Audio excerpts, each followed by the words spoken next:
Hola, bienvenidos a este nuevo vídeo tutorial acerca del software West de modelado y simulación de plantas depuradoras, en el que os voy a mostrar el funcionamiento de algunos de los bloques de control y automatización que posee el software. Como podéis ver en esta pestaña, en cuanto a librería de procesos, en su sección de controladores, son diferentes los bloques con los que podemos contar. Entonces no vamos a verlos todos en detalle, pero sí que quería que pudiéramos ver por lo menos dos de ellos en un poco más de, efectivamente, de detalle. Por la gran utilidad que poseen, más que nada. Luego os contaré por encima otras posibles aplicaciones de otros bloques, pero ya de una forma más somera, y os servirá para haceros una idea del potencial que tiene y lo que podría llegar a interesaros a cada uno de vosotros en cada casuística de estudio. Pues bien, para empezar os voy a mostrar lo que sería el típico control, quizás el que más habitual, que consiste en sobre un reactor pues consignar un valor de oxígeno disuelto a mantener. Y no solo eso, sino que además esa consigna podemos temporizarla, es decir, nos puede interesar estar 2 horas aireando y tener 2 ppm de oxígeno disuelto, pero luego queremos estar 1 hora en paro y luego volver a ponerse en marcha. Pues bueno, todo esto, ¿cómo se haría? Pues en realidad se hace de una forma muy sencilla. En este caso, lo que habría que hacer es, sobre este reactor que ya tenemos, fijarnos que aparte de las flechas de color azul, que son las que relacionan conducciones de flujos másicos, por donde pasan gramos de agua, hay otras flechas que son rojas, que lo que hacen es en realidad indicar que por ellas va a haber un flujo de información. Por lo tanto, este tema de control se va a referir a flujos de información acerca de qué valores de consignado oxígeno disueltos queremos mantener, qué valores de aireación debemos aplicar, qué tiempos de periodos de marcha y paro tenemos que aplicar. Pues bien, todo esto se conseguiría cogiendo este primer controlador que habla aquí, el controlador PI de proporcional integral. ¿En qué consiste? Pues bueno, si apretáramos F1, pues recordaríamos, para algunos que hubierais estudiado en su momento por la carrera universitaria que tuviese este tipo de teoría, si es vuestro caso, pues una formulación relativa a lo que sería un control proporcional, que sería este sumando, y este otro sumando, que sería el relativo al control integral. Bueno, como ya os he dicho en otros vídeos, la teoría y el fundamento en detalle de todo lo que compone las tripas de West está bien poder conocerla, llegado el caso, pero no es estrictamente necesario. El software ya está preparado para que sea algo manejable. Es decir, todos estos valores de constantes que aparecen por aquí, de la K sub P, la T sub I, bueno, pues podemos ver que efectivamente dentro del bloque de proporcional integral aparecen, pero podemos modificarlos o no. El no modificarlos pues mantendrá unas condiciones de operación de ese controlador dadas, es decir, la velocidad a la que conseguirá alcanzar esa consigna de oxígeno disuelto pues será una concreta, que puede ser quizás no la más rápida posible, puede que no sea la que converja a mayor velocidad desde la consigna de oxígeno disuelto que tuviéramos anteriormente a la nueva consigna que le mandamos. Bueno, podríamos tocar ciertos valores como esta K sub P, como el T sub I. Es decir, podríamos modificar sus valores para intentar acelerar esa velocidad. Pero por defecto los valores que trae West normalmente son totalmente aceptables y totalmente válidos. O sea, no haría falta que tocásemos estos valores. Solo haría falta, en principio, para un usuario medio, tocar otros valores que son los que os voy a comentar. Pues bien, si volvemos al lienzo, lo que tendríamos que hacer en primer lugar sería relacionar este control con el reactor. De manera que, botón derecho, polilíneas, y hacemos que desde el reactor salga una señal de información hasta el controlador. Desde el reactor queremos enviar la señal del Dissolve Oxygen, el DO. Muy bien, pues esa es la variable que va a medir el controlador. Y desde el controlador, una vez compare ese valor con la consigna de oxígeno disuelto que le habremos indicado, ahora veremos dónde está, sale una señal de acción hacia el reactor, en donde va a modificar en función de la diferencia que haya entre el error, la diferencia entre la variable medida de oxígeno disuelto y el valor consignado de oxígeno disuelto a alcanzar, va a modificar el valor de la intensidad de aireación, que vendría a ser la KLA.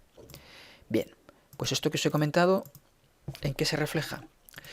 Pues básicamente en este valor. Este I sub s es el set point value, o sea, es el valor de consigna que queremos consignar para el oxígeno disuelto en el reactor en este caso. Pues bueno, si queremos 2 ppm, aquí lo tenemos.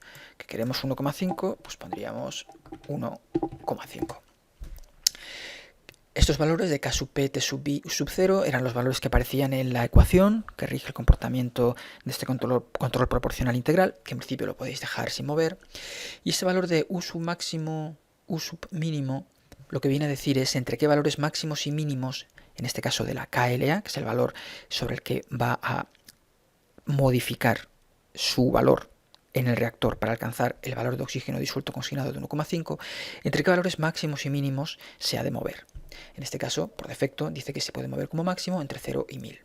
Bueno, como valores iniciales, yo os recomiendo que, bueno, no hace falta que toquéis ninguno de estos, más allá del de la consigna de oxígeno, el set point. Esto como un usuario básico. Si luego necesitas sistemas más detallados, como os he adelantado, con más precisión, con más consideraciones, pues bueno, sí que podríais entrar a tocar estos valores, pero con conocimiento. Habría que hacerlo con criterio. Pero bueno, esto no es objeto del tutorial de hoy. Esto es para que os hagáis una idea de los aspectos más ágiles y básicos que os pueden ayudar a empezar a manejar el software.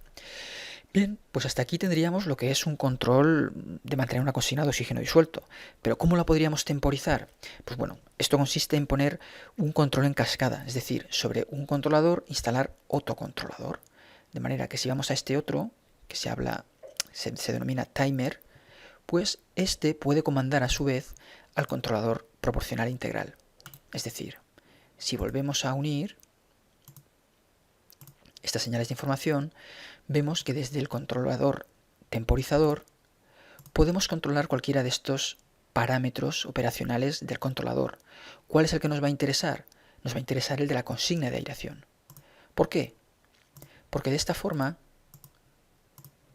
vemos que sobre este temporizador hay como dos periodos de tiempo, lo podemos poner en horas, que se visualiza un poco mejor, más claro, en donde hay un primer periodo que tiene una duración de 3 horas por hora, en donde el valor que hemos controlado, que era el valor de la consigna de oxígeno disuelto del controlador, es decir, para que lo veamos más claro, si pinchamos 2 veces sobre esta línea roja, efectivamente vemos que desde el temporizador el valor que está siendo controlado del controlador proporcional integral es la consigna de oxígeno disuelto.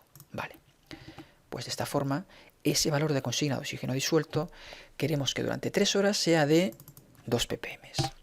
Y luego queremos que durante el periodo número 2, que sea un periodo de paro, ese valor de consigna de oxígeno disuelto pues sea de 0 ppm. De esa forma ya tendríamos un proceso de control en donde hay un ciclo de 3 horas de marcha de 2 ppm y otro ciclo de paro de 3 horas en los que la aireación está parada. Bien, pues como veis es una forma relativamente ágil y sencilla de poder automatizar los sistemas de aireación de un reactor.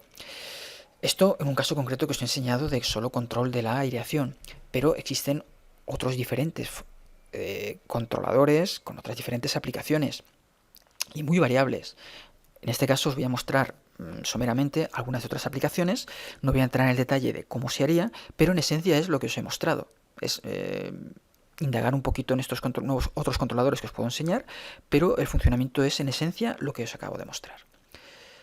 De esta forma, pues podríamos comprobar que en este otro proyecto con gran cantidad de controladores, pues lo que se ha hecho, por ejemplo, con este y este, es aplicar otro tipo de control, como habla aquí de ratio constante, que consiste en decir, bueno, pues yo estoy controlando del decantador secundario el Q-under, es decir, el caudal que sale por la parte inferior, lo que viene a ser la recirculación externa prácticamente. Bien, pues aquí se ha aplicado que con un ratio del 100% respecto al caudal de entrada, efectivamente aquí se está midiendo como variable medida en el sensor que hay aquí en cabecera el caudal de entrada, pues quiere decir que ha aplicado un ratio del 100% de que el caudal de recirculación externa va a ser igual al 100% del caudal de entrada. Lo mismo se ha hecho aquí en cuanto al caudal de fango, de manera que el 1% del caudal que sale por debajo del decantador se va a convertir en el caudal de purga. Lo mismo aplicado con otro ratio del 300%, de que el caudal de recirculación interna va a ser el 300% del caudal de entrada. De forma que si el influente es dinámico, es decir, no entra el mismo caudal en todo momento, sino que es como la realidad de las plantas, pues con variabilidad horaria o variabilidad instantánea prácticamente, pues los controladores se van a encargar de regular esos caudales de recirculación interna, externa y purga para que siempre sean proporcionales en esos ratios que hemos establecido al caudal de entrada. Y bueno, ya incluso por último, pues se puede ver que existen otras aplicaciones que quizás puedan sorprender, pero es el hecho de que si metemos una dosificación, en este caso creo que es de acetato, o sea, es una fuente de materia orgánica externa para ayudar a la desnitrificación, porque si se detectara que hay una ausencia y no hay capacidad suficiente de materia orgánica como para desnitrificar todo el nitrato que hay en el interior de la zona anóxica, pues se puede hacer que tengamos un controlador que lo que mida sea el valor de la concentración de nitratos en la zona anóxica, de manera que sea capaz de, aplicándole un valor de consigna, es decir, quiero que el valor de los nitratos a mantener en el final de la zona anóxica sea de 1 ppm, pues que regule en ese caso el caudal de dosificación de esa fuente de materia orgánica externa. Bueno, como veis, es otro tipo de aplicación posible, en donde ya no se trata solamente de mantener unos valores de oxígeno disuelto o temporizarlos, o unas relaciones de caudales respecto al caudal de entrada, sino que también puede ser una utilidad para regular lo que sería la dosificación de un reactivo químico. Y por mostraros otra aplicación, pues en este caso os he preparado una en la que este controlador lo que hace es medir el valor de sol en suspensión del licor mezcla para que, teniéndolo consignado, pues en este caso a 8000 ppm, pues aplicar el caudal de purga necesario que permita mantener esa concentración deseada de sol en suspensión del licor mezcla en estos reactores. Y ya por último, por mostraros otra aplicación, esta es un poquito más rebuscada, pero bueno, para que veáis hasta dónde se puede llegar. En este caso, este controlador lo que hace es que mide el valor del amonio en el efluente. Como veis, la variable medida es el amonio en este bloque que es el de lectura de la conducción de agua tratada en el efluente, y la compara con el valor que tenga consignado. Es decir, si queremos mantener 1,5 ppm de amonio en el efluente, 2 ppm de amonio en el efluente, y sobre esta lectura, teniendo en cuenta el valor del amonio detectado y el valor del amonio consignado, la diferencia que haya, si es más o menos la aireación que nos puede hacer falta para conseguir ese valor consignado, lo que hace este controlador es que actúa sobre la KLA, efectivamente actúa sobre la intensidad de aireación dentro del reactor, pero como veis, a su vez, este controlador estaría a su vez controlado con una introducción de información. O sea, este bloque que no habíamos visto hasta ahora, lo que hace es que introduce información. ¿Y qué es lo que va a hacer en este caso? Pues lo que va a hacer es modificar el valor de la consigna de amonio en el efluente para que ésta sea, llegado el caso si nos interesa, variable en el tiempo. Es decir, puede que haya algunas horas en las que quiera mantener un valor de amonio en el efluente de 1 ppm, pero luego puede que tenga otras horas en las que me pueda permitir tenerlo de 2 ppm. Bueno, pues yo puedo modificar de una forma dinámica en el tiempo esa consigna a mantener del amonio en el efluente mediante la introducción de información mediante este bloque. Bueno, como veis, son bastantes las posibles aplicaciones de control que se pueden hacer. Estas últimas que os he enseñado solamente era modo informativo para que veáis el potencial al que se puede llegar. Ya dependería de lo que necesitaréis en cada caso y estudiar para ello pues cada uno de los bloques. Pero con los dos primeros que os he enseñado, de controlador proporcional integral y temporizador, habéis visto en detalle cuál es su funcionamiento. Así que bueno, pues tenéis un poco la herramienta básica que os permitiría iniciaros en esto. Así que bueno, espero que os haya parecido interesante este vídeo de hoy y quedamos en vernos en el siguiente.